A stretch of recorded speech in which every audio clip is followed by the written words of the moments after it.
இவங்களை காதலிச்சிட்டீங்க, இந்த பொண்ணை பிடிச்சி போச்சு. ஆமாம். அப்புறம் தான் தெரியுது இவங்க வேற ஜாதின்னு. என்ன பண்ணியிருப்பீங்க?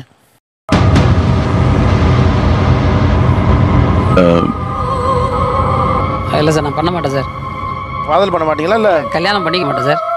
ஏன்? சொந்தங்கள் நிறைய இருக்காங்க, யாருமே ஏற்றுக்க மாட்டாங்க. நீ எல்லாம் ஒரு மனுஷன். அவர் சொன்னது உண்மையாக உங்களுக்கு எப்படி இருந்தது? கஷ்டமாக தான் சார் இருந்தது. எப்பயுமே அந்த ஜாதி இதில் கொஞ்சம் இப்போ வரைக்குமே அப்படி தான் இருக்காரு. அது ஒரு மாதிரி பைத்தியம், மென்டல். நமக்கு அப்போ உண்மையாக நம்மளை பிடிக்கலையா அப்படின்ற மாதிரி ஒரு ஃபீலிங் தான். இது எப்படி எங்காவது ஒரு பார்பர் ஷாப் பார்த்து முதல்ல இந்த மீசை எடுத்துரு போடா. குழந்தையா மனைவியான்னு கேட்டால் என்ன சொல்லுவீங்க? மனைவி தான் சார். மனைவி தான். ஆ, ஓகே. உங்கள் தொழிலா மனைவியா? மனைவி. இதை நாங்க நம்பணும். உங்கள் அப்பா அம்மாவா மனைவியா? இப்போதைக்கு மனைவி தான். ஓகே. உங்கள் ஜாதியா உங்கள் மனைவியா? ரெண்டுமே. அது எப்படி? என்னப்பா ஏப்பா?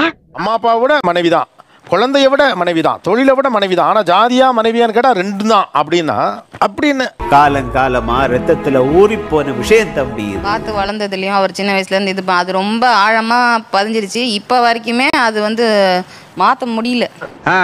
உப்பு தண்ணியில ஒரு வாரம் உன்னை ஊற வச்சு 4 தட்டு தட்டினா எல்லாம் மாறிடும். நீங்கள் மாற்ற முயற்சி பண்ணீங்களா? உங்களுக்கு அதில் ஒப்புதல் உண்டா?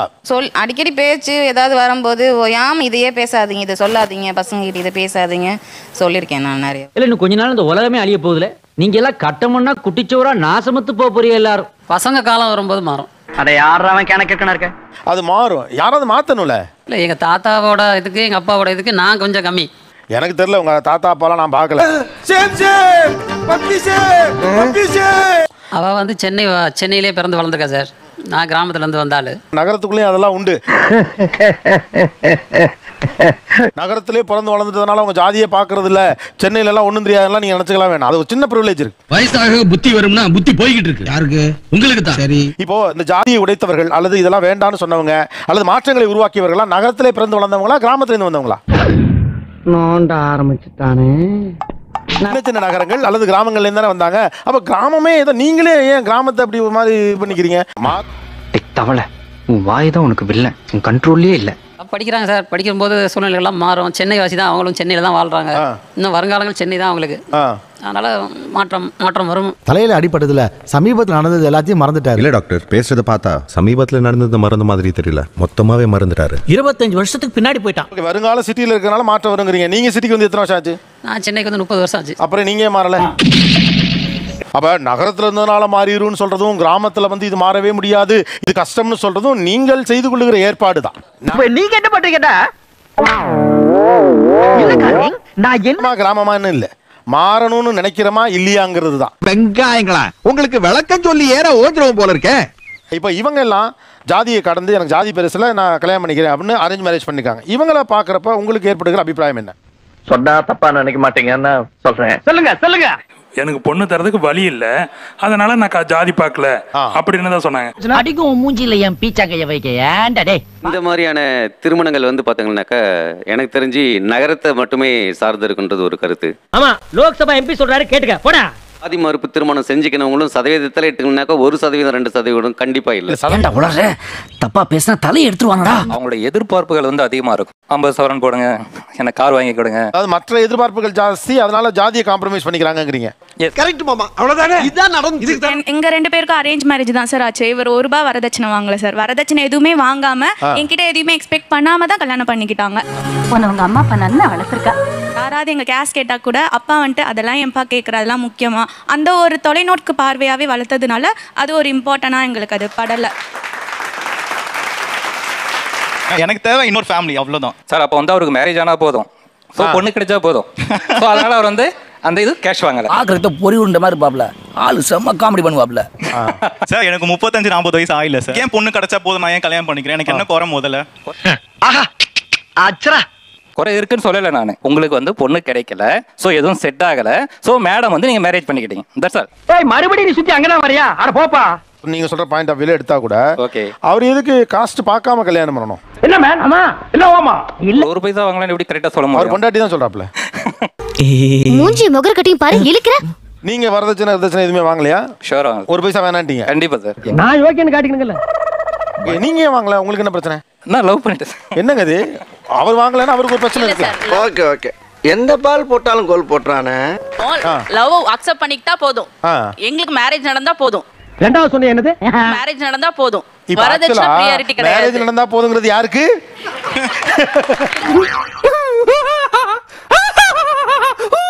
ஃபிளாஷ்பேக். அப்போ வந்து அவருக்கு மேரேஜ் ஆனா போதும். சோ பொண்ணு கிடைச்சா போதும்.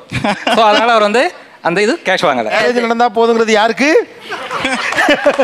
Confusion of the constitution of the institution of the loose motion. பெருமைக்காக பண்றாங்களோ அப்படின்னு எனக்கு தோணுது சார். ஜென்ரலா ஒரு மேட்ரிமோனியல் சைட்ல நம்ம பார்த்தோம் அப்படின்னு பாத்தீங்கன்னா பிராக்கெட்ல கொட்டை எழுத்துல போட்டிருப்பாங்க நோ காஸ் பார் அப்படின்ற மாதிரி. இது நல்ல விஷயம் தானே? நோ. அது ஒரு பெருமையா நினைக்கிறதுக்காகவே அது போட்டிருக்கலாம் சார். அந்த மாதிரியும் நான் பார்த்திருக்கேன் நிறைய இடத்துல. எங்கெல்லாம் வந்து பெருமை பேசுறாங்க சார். காஸ்ட் எங்களுக்கு ஒரு பெரிய மேட்டர் இல்ல அப்படின்ற மாதிரி சொல்லும் போதே அது ஒரு அவங்க தன்னை வந்து உயர்த்தி காமிச்சிக்கிற மாதிரி அவங்க பண்றாங்களோ எனக்கு தோணுது சார். இதெல்லாம் இருந்தா இந்த நாடு உருப்படுமா? இந்த புரியுது.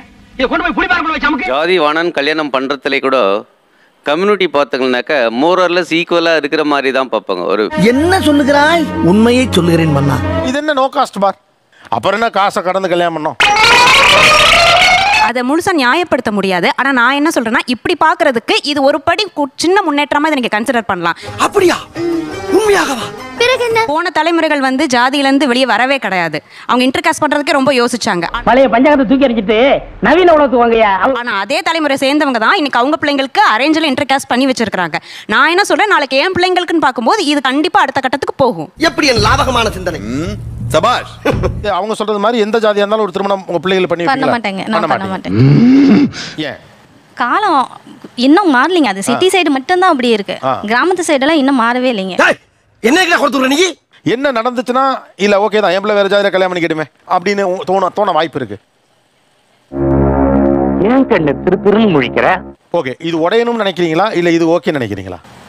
இல்ல உடையணும்னு தான் நினைக்கிறேன். உடையணும்னு ஆசை இருக்கு. திருத்த முடியாதுரே, திருத்தவே முடியாது. இப்போ உங்க பொண்ணு டாக்டருக்கு படிச்சிடறாங்கன்னு வச்சுக்கோங்க. அவங்க யாரோ ஒரு வேறு ஜாதியில ஒருத்தரை காதலிக்கிறாங்கன்னு வச்சுக்கோங்களேன். அப்போ அது உடைய வாய்ப்பு இருக்கா? இருக்குங்க. வெக்கமா இல்ல? இல்ல. அப்ப வந்து நான் என்னுடைய சமூகத்தை வந்து இம்பார்ட்டன்ட் கொடுக்க மாட்டேன். உன் லைஃபை பாரு அப்படிங்கிற அளவுக்கு கூட நான் போலாம். அப்ப நான் அதை எதிர்பார்க்க மாட்டேன். சுத்த மானகட்ட மன்னனாக இருக்கிறான். சொசைட்டில இருந்து நிறைய பிரச்சனை வருது, நமக்கு செட் ஆக மாட்டேன்ற ஒரே காரணத்தால தான் நம்ம வந்து காஸ்ட்டை வந்து பார்க்க வேண்டியதா இருக்கு சார். ஊரை பத்தி நீ ஏன்டா கவலைப்படுற? இந்த ஊர் பசங்க இருக்கானுங்களே, இவங்க உயிரோட இருக்கும்போது ஒரு வாய் தண்ணி கூட தர மாட்டானுங்க. ஆனா செத்து போறவங்க வையேன் குடங்குடமா கொண்டாந்து பாலை ஊத்துவானுங்க. உங்களோட காதல் அவ்வளோ வீக்கா இருக்கான்னு சொசைட்டியை கூட ஃபேஸ் பண்ண முடியாத அளவு. அண்ணனுக்கு என்ன அறிவு? இங்க காதல் ஸ்ட்ராங்கா தான் இருக்கு. ஆனா ஃபேஸ் பண்ண ப்ராப்ளம்ஸ் பாத்தீங்கன்னா காதல் அவ்வளோ ஸ்ட்ராங்கா இருக்குன்னா எதுக்கு ஒரே இதான் பார்த்துட்டு லவ் பண்ணீங்க? ஐயோ தனியை தடவோட ஆரம்பிச்சிருச்சே. நீ பொட்டு வச்சு பூ வைக்காம போகாதையா. லைஃப் லாங் உங்களுக்கு பிரச்சனை வந்துகிட்டே இருக்கும். ஸோ என்னோட ஃபியூச்சர்ல என்னோட குழந்தைங்களுக்கு நான் பார்த்துப்பேன். ஆனா அவங்களுக்கு வந்து சொசைட்டில இருந்து வர பிரச்சனைங்க நிறைய இருக்கும். என்னங்க அங்க எங்க சுத்தி ஏன் அடிமடியில கைய வைக்கிறீங்க? சொசைட்டியை குற்றவாளி ஆக்கிட்டே இருக்க மாதிரி இருக்கு. என்ன ப்ராப்ளம் வரும் சொல்லுங்களேன். ஃபேமிலிக்குள்ள இருக்கிற கல்ச்சர்ஸ்ல வந்து சேம் ஒப்பீனியன்ஸ் இருக்காது, டிஃபரெண்டா இருக்கும் சார் எல்லாமே. நண்டு தானா வந்து வலையில விழுகுது, வர்றது வாயில போட வேண்டியது. பேரண்ட்ஸ் இஷ்யூஸ் தான் சார். அது சேம் காஸ்ட் இல்ல அப்படின்ற மாதிரி அவர் உறுத்திக்கிட்டே. குழந்தைகளுக்கு என்ன பிரச்சனை வரும் தான் நம்ம பேசிக்கிட்டு இருக்கோம். உங்க குழந்தைகளுக்கு நீங்க தானே பேரண்ட், என்ன பிரச்சனை வரும்? அதாங்க அது இப்ப சொல்ல புரியா இல்லையா? எக்ஸாக்ட்டா என்னன்னு சொல்றோம்னு தெரியல சார். ஆனா இதையே சொல்லிட்டீங்களே ஷோ ஆரம்பிச்சல இருந்து, அது எப்படி அப்போ? அவங்களுக்கு ஃபியூச்சர்ல மேரேஜ் பண்ணும்போது அந்த ஒரு இஷ்யூ சார். நீங்களே லவ் பண்ணி கல்யாணம் பண்றீங்க, அவன் கல்யாணம் பண்ண மாட்டானா? பைத்தியக்காரப்ப எதுக்குடா வரீங்க எங்கலாம்? வேற உங்க பிள்ளைகளுக்கு என்ன பிரச்சனை வரும்? இது ரெண்டு தான் சார் என் மைண்ட்ல இருந்தது ஆக்சுவலி. ஆனா நான் ரெண்டுமே கூட உங்க மைண்ட்ல இல்ல. இது ஏதோ காமெடி பேசுறா.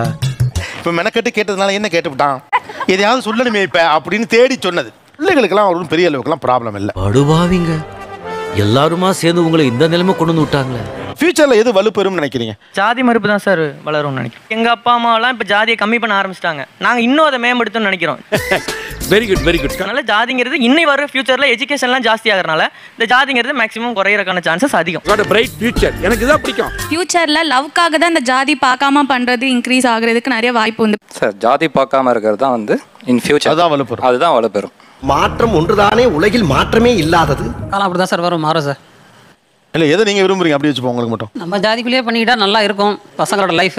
சண்டாளா கிராதகா காமுண்டகா உங்களுக்கு எது நடக்கணும் ஃபியூச்சர்லன்னு கேக்குறேன்.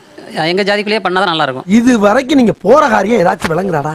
பஸ்ல இருந்து பஞ்சாயத்து வரைக்கும் செருப்படி வாங்குறீங்களே, அப்புறம் எதுக்கு உங்களுக்கு இன்னும் இந்த வரட்டுக்கு வருவான்? நான் வந்து என் ஜாதியை தாண்டி போகவே மாட்டேன் அப்படின்னு சொல்றதுலேருந்து இல்ல பரவாயில்ல வேற ஜாதினாலும் பரவாயில்லங்கிற தளர்வை வரவேற்புக்குரியது. ரொம்ப சந்தோஷம் ஐயா, ரொம்ப சந்தோஷம். ஏன் இன்னொரு பக்கம் நான் ஜாதியை கடந்து வர்றேன் பேர் வழின்னு சொல்லிட்டு ஈக்குவல் காஸ்டுக்குள்ளேயே ஒரு கேம் நடக்குதுல, அதை நீங்க செய்யக்கூடாது. அப்பதான் இந்த நாடு உருப்படும், இந்த ஊர் உருப்படும், நாமளும் உருப்படும். Bye. See you. Thank